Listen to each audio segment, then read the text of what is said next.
আদিবাসী তরুণী খুনে অস্ত্র করা হলো, অস্ত্র উদ্ধার। বর্ধমানের নান্দুরে আদিবাসী তরুণী খুনে ব্যবহৃত সেই অস্ত্র উদ্ধার করা হয়েছে।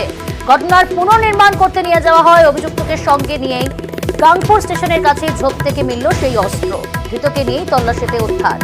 শরদিন্দু রয়েছে। শরদিন্দু, ইতিমধ্যেই গ্রেফতার করা হয়েছে যুবককে এবং একই সঙ্গে নানা তথ্য চাঞ্চল্যকর উঠে আসছে এবং খুনে ব্যবহৃত সেই অস্ত্র উদ্ধার করা হলো। কখন উদ্ধার করলো, কখন তাকে নিয়ে পুনর্নির্মাণ করতে গেছিল পুলিশ?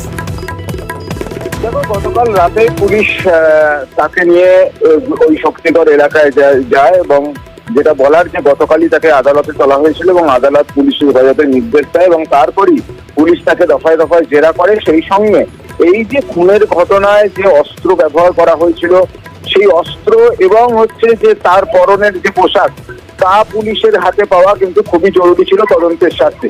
সে কারণেই পুলিশ এই নান্দুরের ঝাপানডাঙ্গায় যে তরুণী খুনের ঘটনায় ধৃত অজয় টুডুকে নিয়ে গতকাল রাতে যায় গাংপুর স্টেশনের কাছে সংলগ্ন রাস্তায় এবং সেখানেই একটা ঝোপের কাছে গাড়ি দাঁড় করায় অজয় টুডু। তার কথা মতো পুলিশ গাড়ি দাঁড় করায়।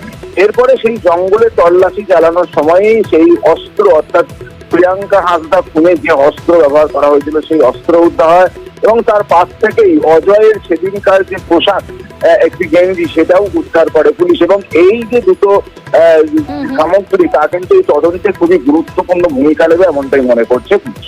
বেশ।